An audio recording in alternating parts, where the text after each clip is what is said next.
مسائل ہیں، ضرورتیں ہوتی ہیں، خوشیاں، غمیاں، دیگر معاملات سارے موجود ہیں، لیکن آپ اللہ سے توفیق مانگیں کہ اللہ آپ کو لوگوں سے غنی کر دے، کسی سے آپ کو مانگنا نہ پڑے، اللہ اپنے خزانوں سے آپ کو دے دے۔ اللہ مجھے بھی ایک کردار اپنا پیش کرنے کی توفیق عطا فرمائے۔ رسول اللہ علیہ السلام کی حدیث کا حافظ کہتے میں بازار میں نکلا اس لیے سے حج کا دور ہے، کوئی بھی کہے گا یار یہ سامان اٹھاؤ وہاں پہ چھوڑ دو، چلو کھانے کے لیے کچھ مل جائے گا۔ ابھی میں باہر نکلا تھا تو میں نے ایک تھیلی دیکھی، جب اس تھیلی کو کھولا اس کے اندر ایک ہار موجود تھا۔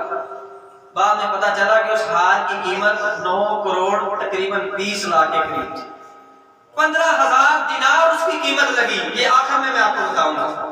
آج کے اس خطبہ کے اندر اگر آپ اسی خطبے کو سمجھ لیں اور اسی بات کو سمجھ لیں، اللہ یہی کافی ہے زندگی کو تبدیل کرنے کے لیے۔ شریعت کیا کہتی ہے؟ جب گم شدہ چیز ملے، قیمتی ہو، پہلی بات اٹھائیں نہ، اگر اٹھانی ہے تو آپ پہ یہ فرض ہے کہ آپ اس کا مالک تلاش کریں۔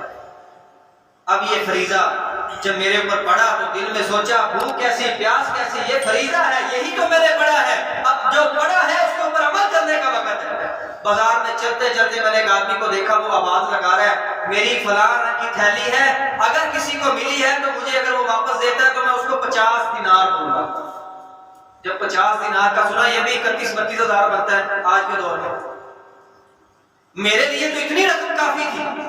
میں اس کے قریب گیا، میں نے اس کا حلیہ پوچھا، اس نے بتا دیا، میں نے وہ تھیلی اسے پکڑا دی جس میں ہار موجود تھا۔ اپنا عقیدہ مضبوط کریں، اپنا نظریہ مضبوط کر لیں، اپنا توکل اللہ پہ کر لیں۔ آپ اللہ کے لیے حرام چھوڑ دیں، اللہ حلال آپ کے لیے بہت بابر مقدار میں خاص کر دے۔ شرط یہ ہے آپ حرام چھوڑ دیں، کسی بھی کیٹیگری میں آپ کام کر رہے ہیں، دینی ہے، دنیاوی، کوئی معاملہ ہے، آپ اللہ کے لیے وہ چیز چھوڑ دیں جو آپ کے لیے ممنوع ہے شریعت میں، اللہ حلال چیزوں کی لائنیں لگا دے گا۔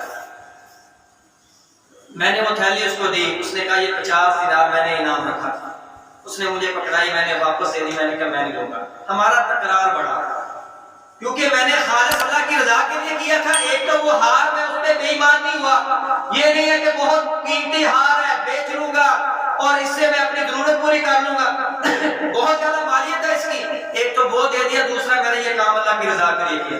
جب انسان اللہ کی رضا کے لیے کام کرتا ہے نا تو پھر اللہ اس کو بڑا نوازتا ہے، ہمارا یہ ایمان ہے۔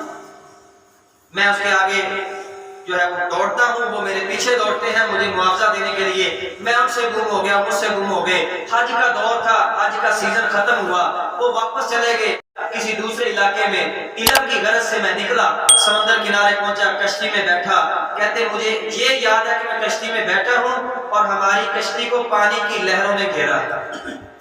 جب اس میں پانی داخل ہوا، کشتی ڈوبی، اس کے تختے اکھڑ گئے، ایک تختے کو، اور جو میں نے علم محفوظ کیا تھا اس کو اپنے سینے سے لگایا، زور سے پکڑ لیا۔ بس اس کے بعد مجھے تب ہوش آئی جب سمندر کے کنارے سے مجھے ایک بستی کے لوگوں نے اٹھایا۔ میں ہوش میں آیا، انہوں نے مجھ سے پوچھا، تعارف کیا، میں نے بتایا کہ تھوڑا سا علم میں نے حاصل کیا ہے، یہی میرا جو ہے وہ روٹین کا معاملہ ہے، یہی علم حاصل کرنے کے لیے نکلا تو ہمیں حادثہ پیش آ گیا۔ وہ کہنے لگے علم آپ نے سیکھا ہے، ہمارے معلم کی جگہ خالی ہے، ہمارے امام جو ہمارے خطیب تھے، ہمارے جو رہنما تھے وہ فوت ہو گئے ہیں، یہ مسجد خالی ہے، اگر آپ یہاں پہ ٹھہر جائیں اور ہمارے بچوں کو ہمیں تعلیم دیں تو ہم آپ کو ایک اچھا معاوضہ دیں گے۔ تو میں نے کہا جو دین پڑھا ہے، حق تو یہ ہے کہ آگے پھیلایا جائے۔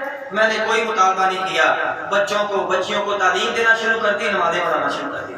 ایک عرصہ گزرا، انقلاب آ گیا علم کا، نہ میں نے کبھی کچھ مانگا، نہ انہوں نے کبھی مجھے کچھ ضرورت پیش آنے دی۔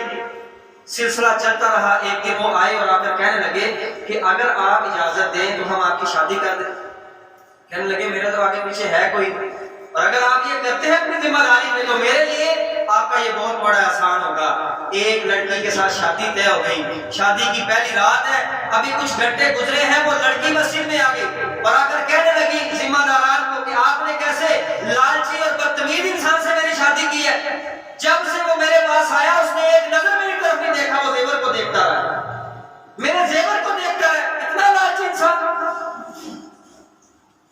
لوگ بھی پریشان ہو گئے کہ جس نے اتنے سال خدمت کی کبھی سوال نہیں کیا وہ کیسے لالچی ہو سکتا ہے۔ فجر کا وقت ہوا، یہ محمد بن عبد الباقی رحمہ اللہ نماز پڑھانے کے لیے مسجد میں آئے، لوگوں نے ملامت کیا اور کہا کہ یہ لڑکی آپ کے بارے میں دعویٰ کر رہی ہے کہ آپ لالچی ہیں، آپ نے اس کے زیور کو دیکھا، اس کی طرف دیکھا ہی نہیں ہے۔ کہنے لگے یہ لڑکی سچی ہے۔ اب جو بات میں کرنے لگا ہوں یہ بات ایمان کو مضبوط کرنے والی ہے، اللہ ہمیں سمجھ عطا فرمائے۔ وہ کہنے لگا ہاں میں نے زیور کو دیکھا۔ جب میں نے زیور کھولا تو زیور کے اندر ایک ہار موجود تھا۔ میں تو اس ہار کو دیکھ رہا تھا کہ یہ وہی ہار ہے جو مکہ کے اندر اتنے سال پہلے مجھے ملا تھا۔